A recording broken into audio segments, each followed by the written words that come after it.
No Mart, me oleme siin nüüd ilusas uues kirikus, see on vist selle aja, kus me elame, üks viimaseid selliseid tõsiseid suuri ehitisi siin Tallinnas, mis pühakodasid puudutab. Aga milleks üldse kirik? Miks on inimestel kirikut vaja? No, kirikut on vaja selleks, et inimest tuua tagasi selle juurde, kes ta tegelikult on, kelleks ta on loodud. Sellepärast, et kunagi minevikus, seal mäletamatus hallil minevikus, juhtus midagi niisugust, mis viis inimese nagu kaugele eemale. Inimene tegi ühe valiku, päris inimkonna, päris ajaloo alguses. Ja ta valis valesti. Ja ta alistus kurjuse ettepanekule. Tulla ära headuse valitsuse alt ja hakata ise oma huvidest hoolitsema ja oma nagu asja ajama. Ja tulemus on see, et ta kaotas kontakti nii sellega, miks ta oli loodud, teiseks, kelleks ta oli loodud ja kolmandaks, kuhu ta üldse teel oli või mis ta üldse on.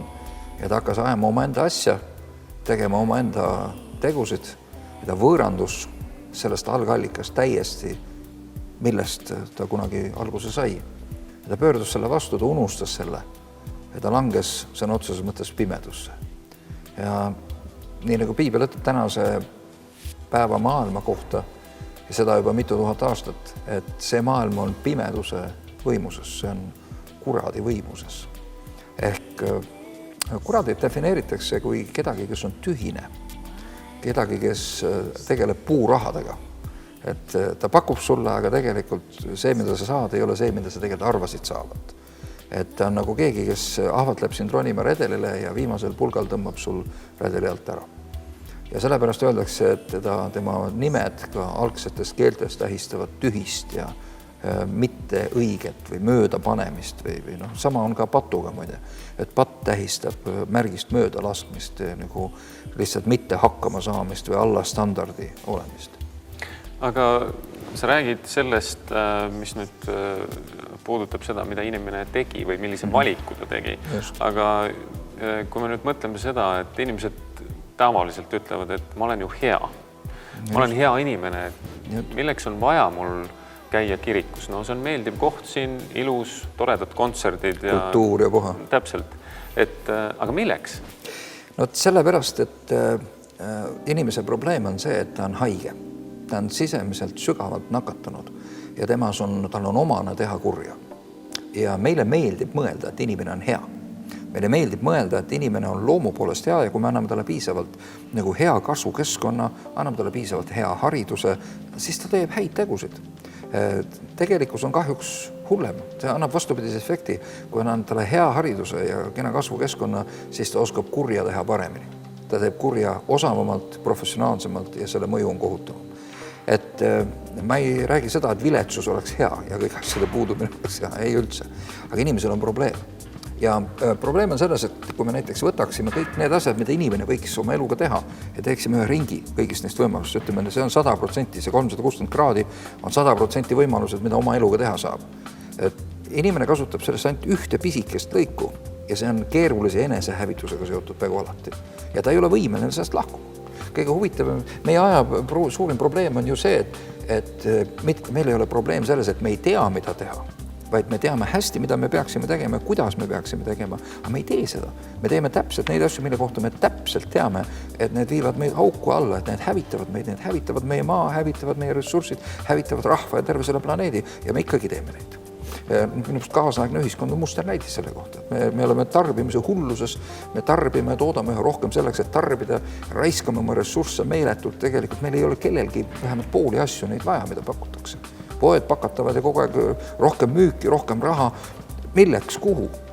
See on selline amoki jooks, tähendab, millel ei ole tegelikult mitte mingisugust mõtet. Meil ei ole tegelikult üldse pooli neid asju vaja.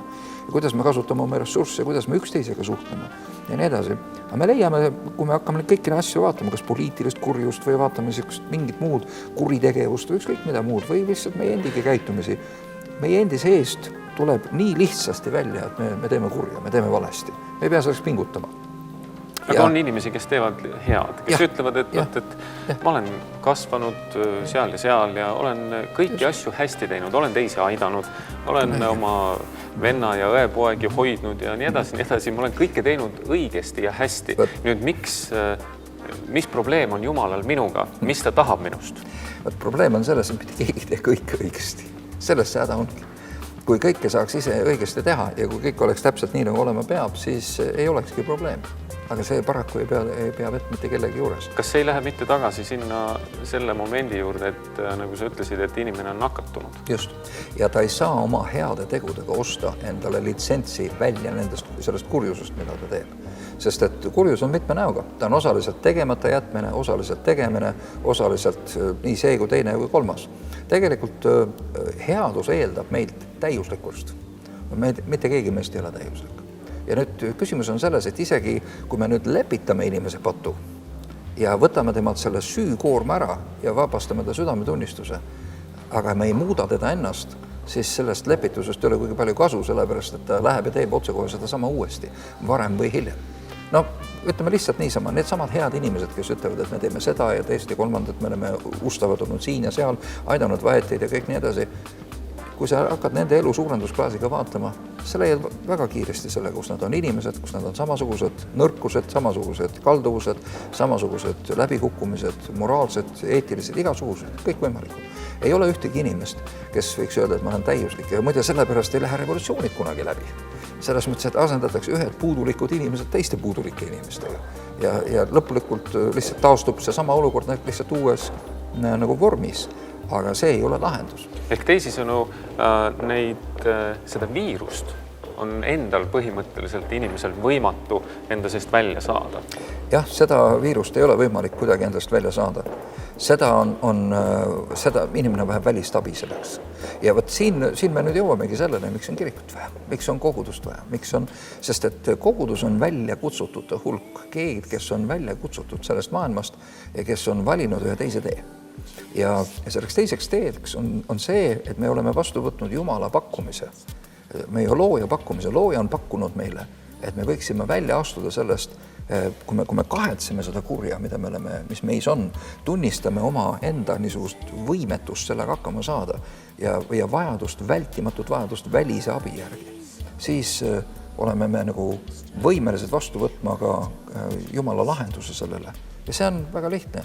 Evangeelium ütleb Johannese evangeeliumis kõigile, kes teda vastu võtsid, siis jutt on Kristusest, neile andis ta väe ehk meelevalla, ehk seadusliku õiguse ja võimekuse saada Jumala lapsiks. Et see ei käi silmapilkselt, aga see on üks protsess saada Jumala lapsiks, kes ei ole sündinud ei inimese tahtest ega mehe tahtest ega lihast ega verest, vaid kes on sündinud Jumalast.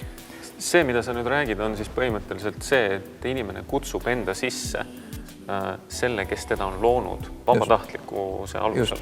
Ja ta alistub talle. Ja ta ütleb, et teeme nüüd nii, nagu sina ütlesid. Sellepärast, et meil on kaks Aadamat. Esimene on see Aadam, kes tegi selle vea ja müüs meid orjusesse kurjuse alla. Ja siis on meil teine Aadam ehk Kristus, kes elas nii, nagu esimene Aadam oleks pidanud elama. Ja tegi nii, nagu esimene Aadam oleks pidanud tegema. Võttis selle koorma enda kanda. Ja temast algab siis uus rass. Ja meil on võimalus kuuluda sellesse uude rassi.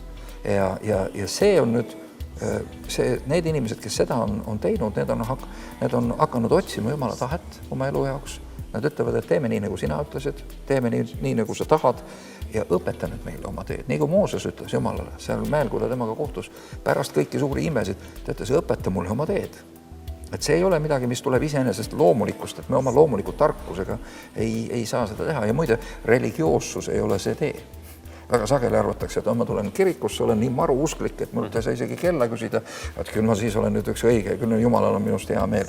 Ei ole tegelikult. See on see, et õige tee on see, et kui ma jätkuvalt oma südames igatsen õigust, seda õigsust ja headust ja valgust, Jumalat ennast, kõigi tema olemusega, mitte et ma tahan rohkem teda ennast, kui midagi tema käest saada. Ja ma soovin ja igatsen, et ma oleksin transformeeritud või sisemiselt muudetud selle poolt, sest mul ei ole jõudu ise ennast juustest üles tõsta. Ma ei ole parem inimene kui kõik teised. Ja ma saan elada seda uut elu ainult siis, kui Jumal minu sees aktiivselt tegutseb ja teeb mind võimekaks. aga kui seda ei ole, siis kõik need usulaused ja kogu see teadmine, kõik need õiged dogmaatilised seisukohad ka, need jäävad minu sees kuidagi mingiks käsu niisuguseks jooneks või niisuguseks kuivaks õpetuslauseks, mida ma tean, et on küll õige, aga see ei aita mind kuidagi, vaid tõukab mind veel sügavamale nende asjade sisse, kus ma tahan välja tulla. Kui me toome paralleeli nüüd selle sama viirusega, millest me rääkisime, siis võiks ju nii ütelda, et kui me kutsume looja enda sisse, siis toimub meie sees üks protsess ja see on selle viiruse hävitamise ja vabaks tegemise protsess, kui me kasutame seda tänapäevast tehnilist keelt. See on täiesti õige. Sellepärast täpselt nii juhtubki, kui sa kutsud nüüd Jumala enese sisse. Ütled, Jumal, ma olen mööda pannud. Ma olen sündinud juba möödapanemises, rääkimata sellest, et ma taipan, et ma olen alusteni kõlbmatu. Ma ei suuda, ükskõik kui palju head ma teen, ma ei suuda korvata seda, mida ma peaksin olema, ma ei suuda sellele tasemele tõusta. Et see ei ole minu tahte või jõu küsimus, vaid ma olen haavatud, ma olen haige. Miski minus on nii väändunud, et ma ei ole võimeline seda ise ületama. Et tule nüüd ometi, tule ise ja tule nüüd ehita see need varemed uuesti üles, et loo minust nüüd see. Taavet ütleb selle kohta, et loo mulle Jumal puhas süda, uuendu mu sees õige vaim. Ja see on nüüd see, mida Vanas Testamendis Jumal ka ütleb, et tulge, tehke ennastele uus süda ja uus vaim. No inimene ise seda teha ei saa, me saame kutsuda ainult seda, kes meile alguses vaimu andis. Tema saab sellega uueks ja õigeks teha.